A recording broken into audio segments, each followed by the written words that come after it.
सभी को नमस्कार। इस महिला एवं बाल विकास विभाग के कार्मिकों की राज्य स्तरीय आमुखीकरण में सशक्त नींव उज्जवल भविष्य की इस कार्यशाला में मंच पर विराजमान हमारे उप मुख्यमंत्री श्रीमती दिया कुमारी जी, हमारी महिला बाल विकास की राज्य मंत्री डॉक्टर मंजू माघवार जी, शासन सचिव महिला एवं बाल विकास महेंद्र सोनी जी, निदेशक महिला बाल विकास सेवाएं श्री ओपी बुनकर जी और इस कार्यक्रम में आए सभी सम्मानित अतिथिगण, मंत्रीगण, जनप्रतिनिधि, अधिकारीगण और आंगनवाड़ी की कार्यकर्ता बहनें। सबसे पहले तो मैं इस कार्यशाला में आप पूरे राजस्थान से आई, इतनी बड़ी संख्या में सभी बहनों का मैं जयपुर में राजधानी होने के कारण आप सभी का स्वागत करता हूं, अभिनंदन करता हूं।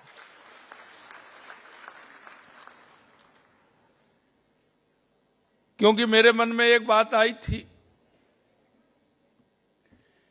मुझे पता है आप ग्रास रूट पर काम करते हैं, आप जहां काम करते हैं वहां आपके काम की आवश्यकता है, आप उनके लिए काम करते हैं।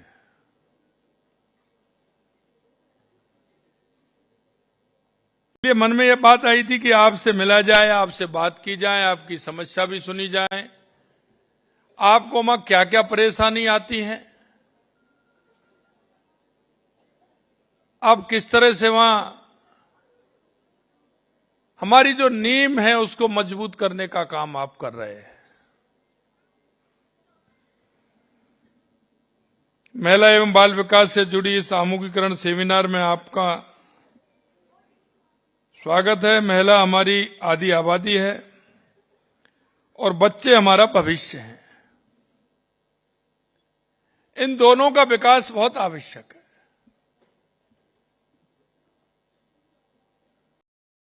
शारीरिक रूप से, मानसिक रूप से, आर्थिक रूप से। अगर हमारी ये पीढ़ी मजबूत होगी तो निश्चित रूप से हम कह सकते हैं कि हमारा प्रदेश भी मजबूत होगा और हमारा देश भी मजबूत होगा।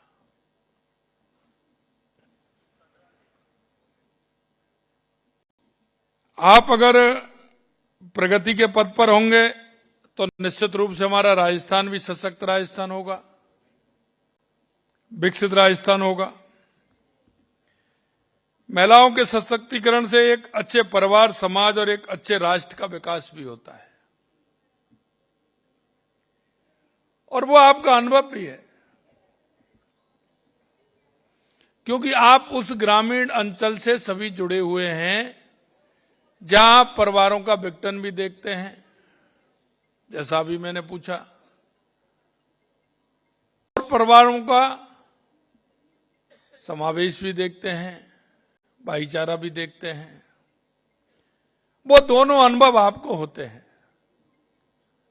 और तीसरा जो अनुभव है आपका कि बच्चों के भविष्य को किस तरह से संवारना है, हमारे उन बच्चों को सशक्त कैसे बनाना है। अगर हमारे बच्चों की नींव मजबूत होगी तो हमारा गांव भी मजबूत होगा, हमारा जिला भी मजबूत होगा और हमारा प्रदेश भी मजबूत होगा और हमारा देश भी मजबूत होगा। और इस मजबूती के लिए हमारी सरकार पूरी तरह से काम कर रही है। इस सशक्तिकरण में उनका संपूर्ण विकास शामिल है। हमारी माता बहनें स्वस्थ हों, शिक्षित हों, आर्थिक रूप से मजबूत हों, घर एवं समाज में उन्हें उचित सम्मान भी मिले। प्रदेश के बच्चों को भरपूर पोषण मिले, अच्छी शिक्षा मिले और वे आगे चलकर अच्छे नागरिक के रूप में देश एवं प्रदेश की प्रगति में अहम उनकी भागीदारी भी हो। हमारी सरकार इस दिशा में निरंतर काम कर रही है। मैं आपको ये भी कहना चाहता हूं कि हमने बच्चों को सप्ताह में 3 दिन दूध देने का काम किया है, और वो हमने इसलिए कहा है,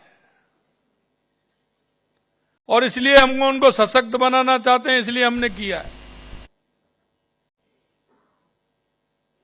शहर में जो बहनें काम करती हैं, जो भाई काम करते हैं, उनको तो मुझे पता नहीं, लेकिन ग्रामीण क्षेत्र में जो काम करते हैं उनको पूरी तरह से मालूम है। ग्रामीण क्षेत्र में हमारे गांव में उन माता बहनों के घरों में गाय भी है और भैंस भी है, दूध भी होता है, लेकिन हमारे बच्चे को नहीं मिलता है। आप देखते हैं वो आर्थिक परेशानी की वजह से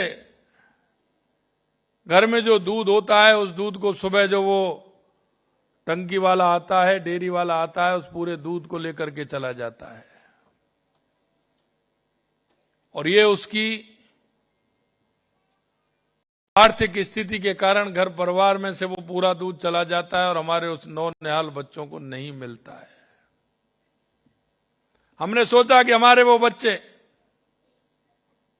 अगर कमजोर हो जाएंगे, उनका स्वास्थ्य ठीक नहीं रहेगा, तो आने वाली पीढ़ी, हमारी आने वाली युवा हमारा मजबूत नहीं बनेगा, सशक्त नहीं बनेगा। इसलिए हमने 7 दिन में 3 दिन दूध देने का काम हमारी सरकार ने किया है, जिससे उसको पौष्टिक खाना भी मिले, दूध भी मिले। और मैं भाइयों बहनों आपसे इसीलिए कहना चाहता हूं कि उसमें किसी भी प्रकार की लापरवाही नहीं होनी चाहिए। यह आपके द्वारा एक पुण्य कार्य हो रहा है, आपके द्वारा वो कार्य हो रहा है, ऐसे नहीं है। आपने तो नौकरी के लिए कई प्रयास किए होंगे, कई ऐसे विभागों में किए होंगे, लेकिन ईश्वर ने आपको सेवा वाले विभाग में ही काम करने के लिए कहा है। इसको आप ईश्वरीय प्रसाद मानिए। किसी भी तरह से अगर कोई बात होती है, आपको यह भी देखना है कहीं हम इसके भागीदारी नहीं बन जाए कि उसको ठीक प्रकार से, उसको जो सरकार देना चाहती है, सरकार करना चाहती है, कहीं उसमें कोई दिक्कत तो नहीं है। आपको मेहनत के साथ और इस दायित्व के साथ कि मेरे को यह काम मिला है कि उन नौनिहालों को, उन गर्भवती माताओं को पौष्टिक आहार मिले, जिससे कि हमारी पीढ़ी समृद्ध बने, अच्छी बने। इसके लिए हमें काम करना है। अगर कहीं कोई बात भी कहनी पड़े तो बात कहने से चूकना नहीं, ये भी मैं आपसे कहना चाहता हूं।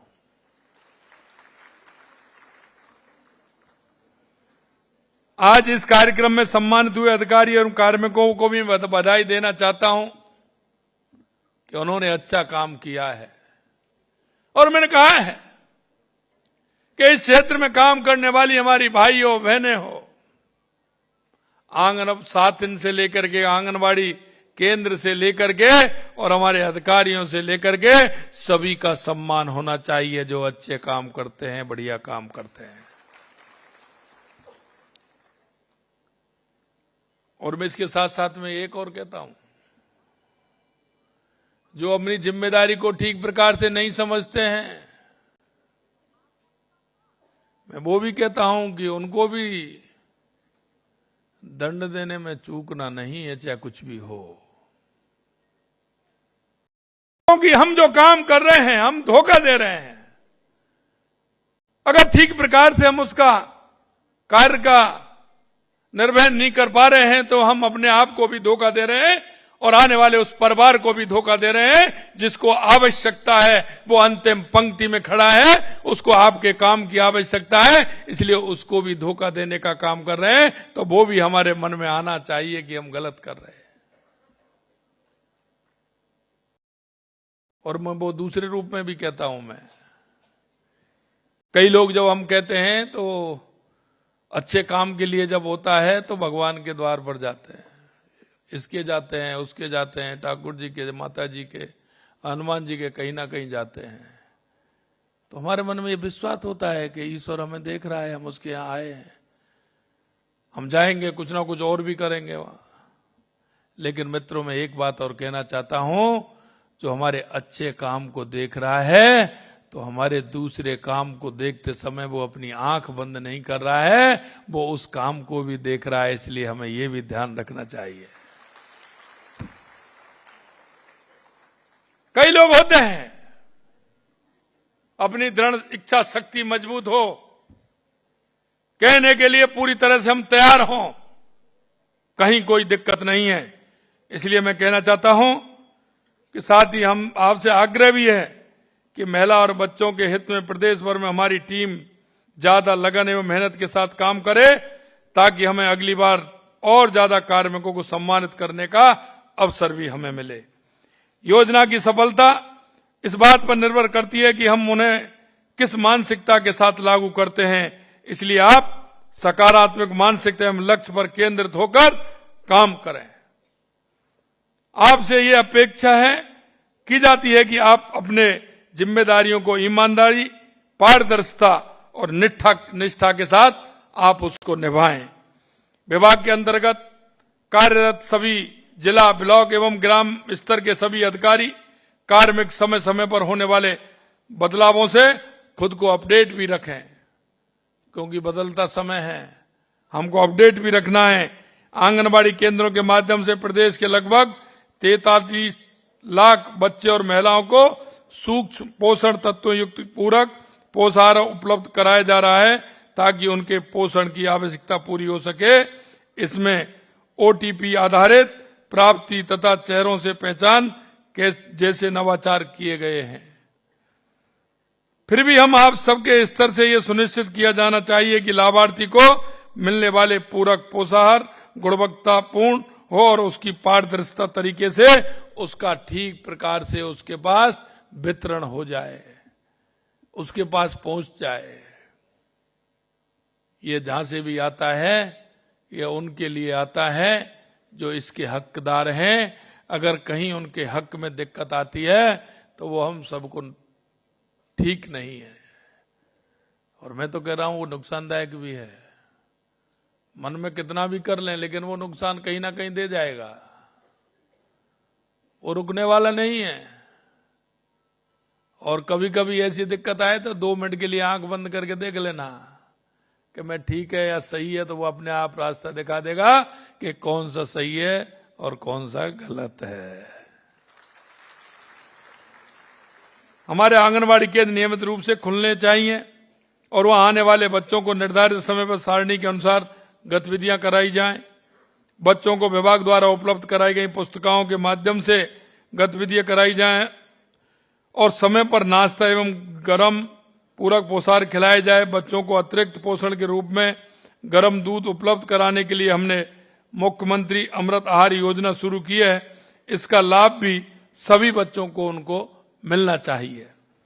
ज्यादा से ज्यादा बच्चों को आंगनबाड़ी केंद्रों से जोड़ने के प्रयास किए जाएं। ऐसे बच्चों को जोड़ें, जो अभी मैंने क्वेश्चन किया था कि आप उनको चिन्हित करके कैसे जोड़ते हैं, तो ऐसे बच्चों को चिन्हित करके उनको जोड़ें। आंगनबाड़ी केंद्रों को आधारभूत सुविधाओं में सुधार हेतु CSR पॉलिसी के रूप में एक महत्वपूर्ण पहल की गई है।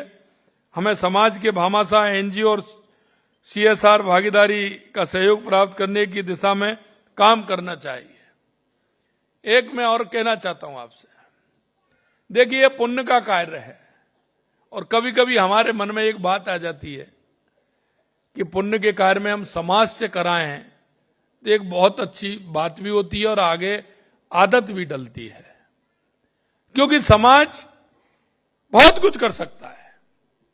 समाज में ऐसे लोग बहुत बैठे हैं, जरा आप प्यार से प्रेम से उनके पास जाइए। जो आंगनवाड़ी केंद्र में जो आप सुविधा देना चाहते हैं उसके बारे में उनसे जिक्र कीजिए, उनसे कहिए कि आपके द्वारा अगर ये होगा तो एक अच्छा संदेश भी जाएगा और ये हमारे इस तरह के बालकों को इसकी सुविधा मिलेगी, हमारी गर्भवती बहनों को इसकी सुविधा मिलेगी। तो मैं कह सकता हूं कि समाज में ऐसे लोग खड़े हो जाएंगे। और मैं कहना यह भी चाहता हूं कि गांव के ऐसे, क्योंकि प्रमुख लोग होते हैं उसमें 5, 8, 10 लोग लेकर के आप उनको संरक्षक के रूप में आप वहां ले सकते हैं, उनको बना सकते हैं। और जितना काम आप चाहते हैं उनके माध्यम से भी काम करा सकते हैं। और ये भी कहना चाहता हूं मैं, आगे ये भी ध्यान रखिए और ये भी एक आपका पॉइंट होना चाहिए कि किस अधिकारी ने, किस कर्मचारी ने इस गांव के समाज के सहयोग से कितना कितना काम किया है, उसको भी सम्मानित करने का काम हम करेंगे। क्योंकि समाज में पर्याप्त लोग हैं जो करना चाहते हैं। हर काम के लिए जब हम बात करते हैं तो सरकार के भरोसे, लेकिन सरकार जिन कामों को कर रही है उनको कर रही है, आगे भी करेगी। उसमें जहां गुंजाइश दिखेगी तो बढ़ाने का काम भी करेगी। लेकिन फिर भी काम ऐसे होते हैं कि जो समाज के सहारे से किए जा सकते हैं, समाज में प्रोत्साहन करके उन लोगों से संपर्क करके वो काम भी किया जा सकता है, तो उनको भी कराने का काम करें। ऐसे भामाशाहों की सूची का आंगनवाड़ी केंद्रों के बाहर एवं आपके कार्यालय के बाहर अंकन किया जाए, ताकि बाकी लोग भी इनसे प्रेरित होकर साथ ही स्थानीय कार्यक्रम में भामाशाहों को सम्मानित भी कराया जाए। एक आंगनबाड़ी केंद्र पर एक बोर्ड लगा दीजिए, जिन्होंने आपको सहयोग किया है उनका बोर्ड लग जाएगा, आपके ऑफिस में भी लग जाएगा। आने वाले जो भी कार्यक्रम आता है या आपके आंगनवाड़ी केंद्र पर कोई अधिकारी जाते हैं उनके द्वारा उनको सम्मानित करा दीजिए। अब ये मानिए अगली साल के लिए आपका रिन्यूअल आपने करा दिया, वो अगली बार आपके पास अपने आप चल करके आ जाएगा। ये मैं कहता हूं आपसे।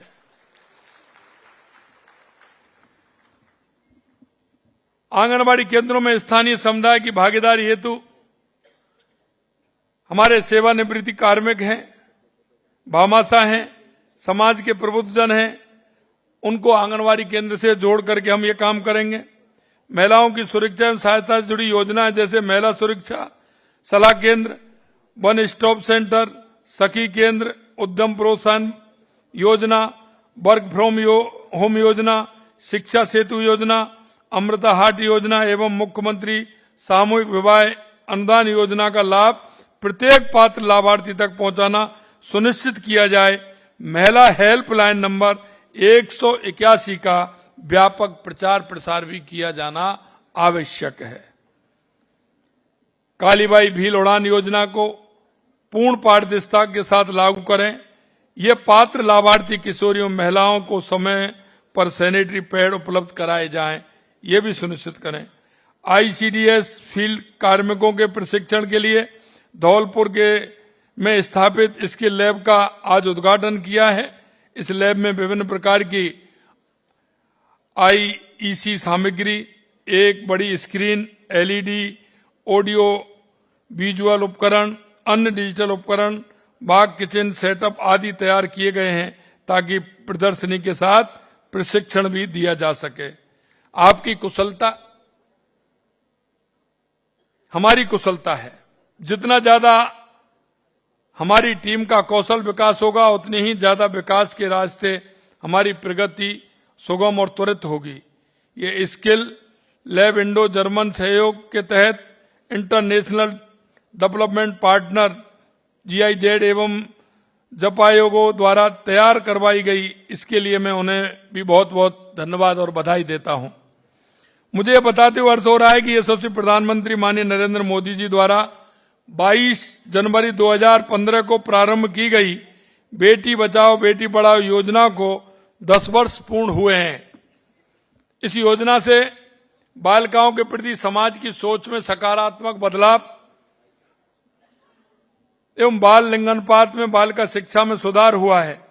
हमारी सरकार बनते ही हमने लाड़ो प्रोत्साहन योजना जैसी महत्वाकांक्षी योजना लागू करना हमारे संकल्प एवं महिलाओं के प्रति संवेदनशीलता को परिलक्षित करता है, जिसमें बेटी के जन्म से उसके स्नातक की शिक्षा पूरी करने तक 1 लाख रुपए की राशि का भुगतान किया जा रहा है। इसमें प्राइवेट स्कूल में पढ़ने वाली बालिकाओं को भी सम्मिलित किया गया है। पहले सरकारी स्कूल में देते थे, लेकिन हमने अब प्राइवेट स्कूल में पढ़ने वालों बहनों को भी इसमें बालिकाओं को शामिल किया है। हम महिला एवं बाल विकास विभाग के कार्मिक के हितों के लिए संवेदनशील हैं। हमने विभाग में जितनी भी लंबित पदोन्नति थी उन्हें शीघ्रता से पूर्ण करवाया है। जो लंबित थी उनको शीघ्रता से पूर्ण करवाया। विभाग में महिला पर्यवेक्षकों के रिक्त पदों की भर्ती प्रक्रिया हमने शीघ्रता से पूर्ण करवाई है। जल्दी ही उन्हें नियुक्ति दी जाएगी। आगे भी हम नियुक्ति जल्दी देने वाले हैं।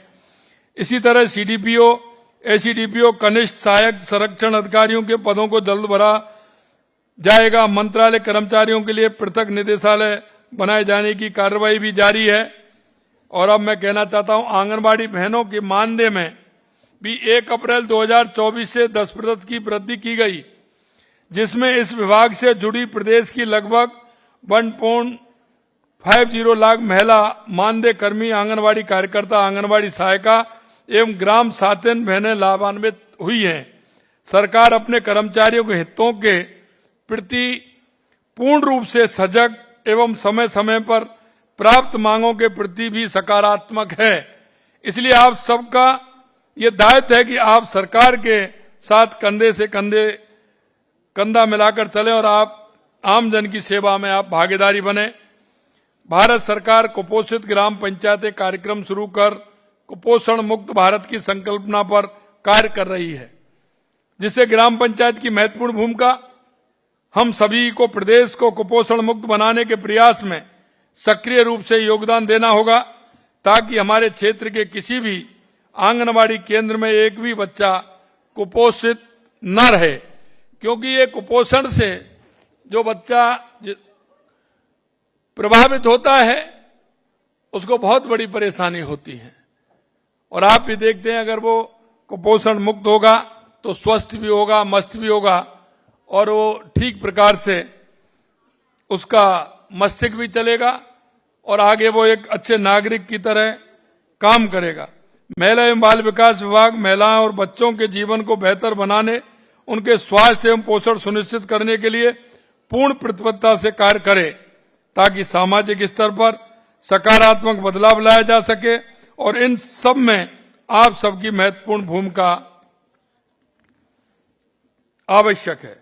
महिला एवं बाल विकास विभाग के माध्यम से महिलाओं के सशक्तिकरण हेतु संचालित योजना को प्रभावी रूप से क्रियान्वित किया जाए। ये सुनिश्चित किया जाए कि कोई भी पात्र बालिका एवं महिला योजना के लाभ से वंचित नहीं रहे। जो पात्र है वो किसी भी कारण से वंचित नहीं रहे। अंत में मैं आपसे यही कहना चाहूंगा कि सरकार भ्रष्टाचार के प्रति जीरो टॉलरेंस की नीति पर कार्य कर रही है।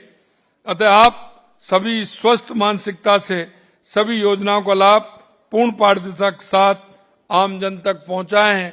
और आपकी जो परेशानी है वो हमारी परेशानी है, इसलिए उसकी चिंता मत करिए। निश्चित रूप से कहना चाहते हैं कि हमारी सरकार सभी कर्मचारियों के हित में अच्छा काम करेगी और जो आप चाहते हैं वो काम करेगी। लेकिन मैं आपसे इतना ही कहना चाहता हूं कि आप उस काम में लगे हुए हैं जिसमें आवश्यकता है, जिसमें हमारा स्वस्थ और मस्त हमारा बालक रह सके, हमारी गर्भवती बहनों को सही पोषाहार मिल सके, पैदा होने वाला हमारा बालक बालिका है स्वस्थ हो, अच्छा हो। क्योंकि आप जिस क्षेत्र में काम करते हैं वो हमारी नींव है। और अगर हमारी नींव मजबूत होगी तो जैसा मैंने कहा कि हमारा गांव भी मजबूत होगा, हमारी तहसील भी मजबूत होगी, जिला भी मजबूत होगा, हमारा प्रदेश भी मजबूत होगा और हमारा राष्ट्र भी मजबूत होगा। इसलिए भाई और बहनों, इतनी बड़ी संख्या में आप सभी आए हैं। आपसे यही इच्छा और अपेक्षा है कि आप सभी मेहनत के साथ काम करें और हमारी इस पीढ़ी को मजबूत करें। इतना ही मैं आप सभी से कहना चाहता हूं। आपका पुनः सभी का बहुत बहुत स्वागत, अभिनंदन। और आप इस कार्यक्रम में आए, आप बहुत बड़ी संख्या आज इसमें जुड़ी, आप सभी को पुनः बहुत बहुत धन्यवाद। जय हिंद, जय भारत, जय राजस्थान।